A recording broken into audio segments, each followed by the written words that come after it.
let's get into this podcast, but that's what they came here for, the sports. You feel me? Go ahead. Well, Even though shit. there ain't no sports talked about, but but there are some things going on besides this whole coronavirus when it comes to sports. Yo, there was some stuff that happened, man. There were some deals that got signed. I see. That's why we're talking. That's why we're talking right now. Oh man, I'm about to say, boy, let's be on the same page. Tom Brady got signed to the Bucks. Yes, sir. Tom Brady is actually in a different uniform. Tom Brady is actually a Tampa Bay Buccaneer. Wow. Buccaneer. And I'm going to be honest with you, bro, that is a wild jersey swap. That is. It's very different. I would never see it.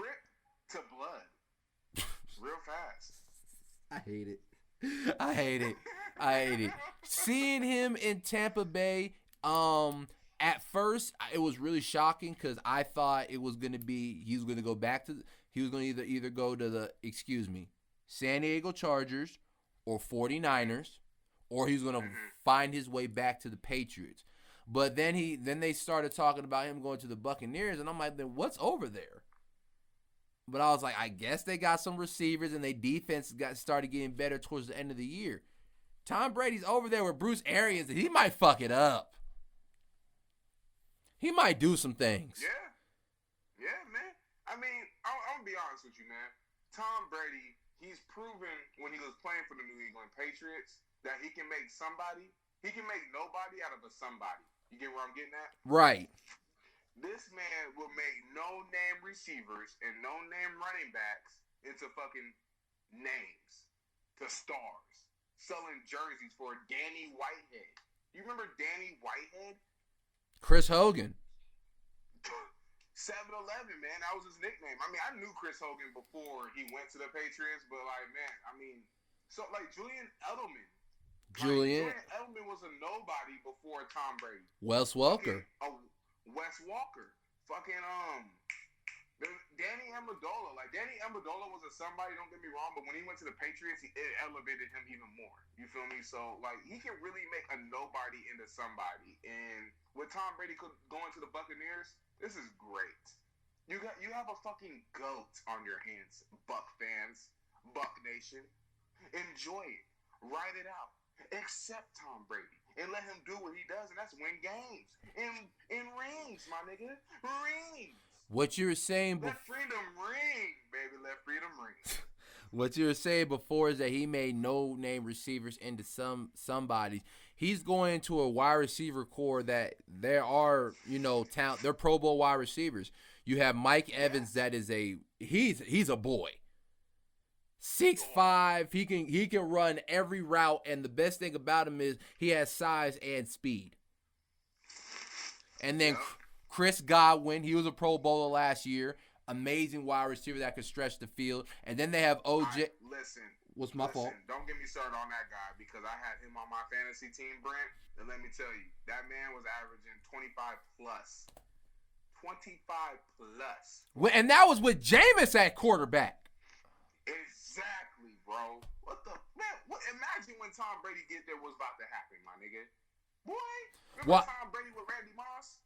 Remember Tom Brady with Wes Walker? Do you remember with Tom Brady with Randy Moss and Wes Walker? Holy fucking shit. Well, I was about to get to this. And also, he has a great defense. Not a great defense, but a defense that's up on the rising. A leading sack rush. The leading sack leader was it Shaq Barrett? Bro had 19.5 sacks last year. They got a great linebacker core in Levante David and an up-and-coming linebacker Devin White out of LSU. Bruh. They out there doing their thing. And you know what, man? Because they were a playoff team last year. They had talent. They just didn't have a quarterback worth of shit. Jameis? Jameis Winston did, he did do some impressive things, and he was a top 5 quarterback in the league, but all those interceptions, man, I don't want no quarterbacks throwing the same amount of interceptions as touchdowns.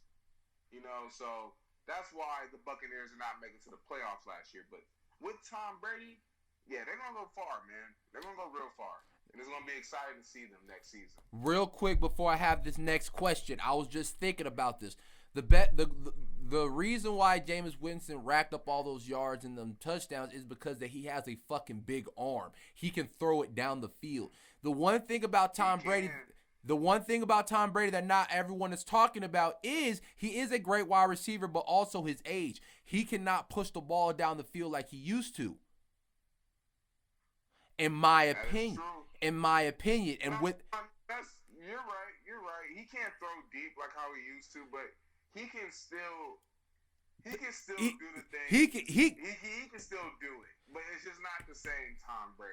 But Mike Evans caught up to bro for sure. But Mike Evans and Chris Godwin are those type of guys that can beat guys down the field. Now you have a guy that doesn't have a great arm, like a Patrick Mahomes, Aaron Rodgers, Russell Wilson that can throw it down the field. So now these guys' routes are kind of shorter, which is not bad. I'm just saying, I wonder if Tom Brady has the strength this next 2 years to throw it down the field, because it's kind of look kind of shaky. I feel you. I feel like if Tom Brady just really gets into the weight room, really dedicates his body into getting right for this upcoming next 2 seasons for the Buccaneers, whatever he's trying to do by defining himself as the greatest of all time, which he's already is, but if he eclipses this by taking the Buccaneers to the promised land, and he can get his arm back to where it used to be, man, bro, this dude is on a whole nother fucking list, bro. He's way past a Hall of Famer. I ain't trying to say this nigga's God, but he damn near about to be God of football. You know, so it's going to be interesting to see what he does off season to get himself prepared to go to the Buccaneers and play for them. Right.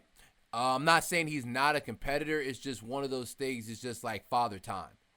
No, facts. It's concerning. Don't get me wrong. I get what you're getting at. It's very concerning.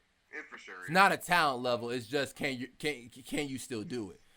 Can he do it? Hey, I'm gonna just say this: if Brett Favre's old ass could do it, Tom Brady could. Okay. Tom Brady for sure can. Okay.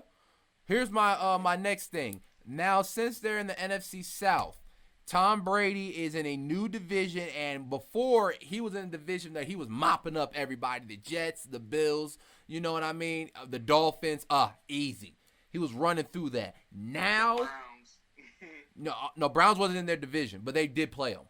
Oh yeah, that's right. That's right. Now he's in a division that's kind of tough. So he's playing the Saints, the Falcons, and the Panthers. Yep. Now, do you think that the Buccaneers are the leading favorites winning the division this year? Yes and no. And the only reason why I need a definitive answer. Because it depends. If Drew Brees can stay healthy throughout the whole season, and if Matt Ryan can get back to what Matt Ryan is used to doing. That's his bottom line. The Falcons, I really don't see them going back to how they used to be because they got a lot of rebuilding to do. They're losing a lot of key guys on their defense.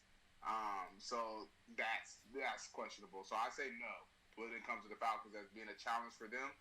But when it comes to the Saints, that's their only challenge is literally with Drew Brees and the Saints.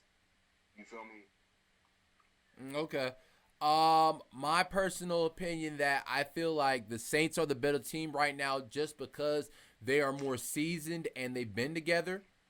Alvin Kamara and Michael Thompson have been with Drew Brees for the last 3 or 4 years, and that connection looks like it's not going to stop. Tom Brady's coming with. He's coming. He's a great player. He's coming in with some great players, but they haven't been together. So and the Saints do have that one. What's his name? The number 7. I forgot his name. Oh, Hill. Yes. Hill. Yes. That white boy is a beast. And the Saints, and you can argue, man, the Saints could have won it the past 2 or 3 years. They're always in the discussion. They're always tough. Well, that one year they should have beat the Rams, but that call. That wild ass call. Yup. The Saints, if the Saints would have went to the Super Bowl that year, they would have beat the Patriots hands down.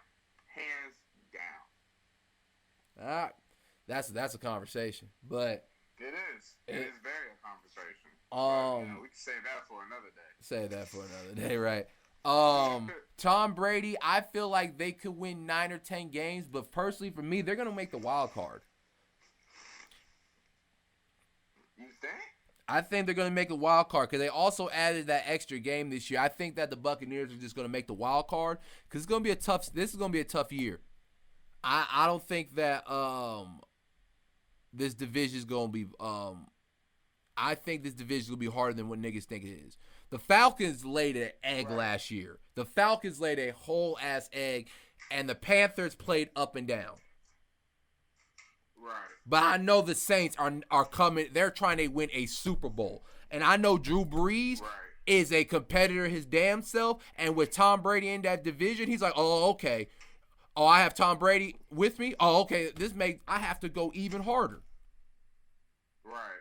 With my squad. So shit, I think that the Buccaneers just might go wild card this year and make it interesting in the playoffs, but I don't see them winning the Super Bowl. I feel like if the Buccaneers can get a solid ass running back in this next upcoming draft, or somebody that's solid for their defensive side, I think they got it in their division. So within their conference. So okay, it's gonna be definitely interesting to play.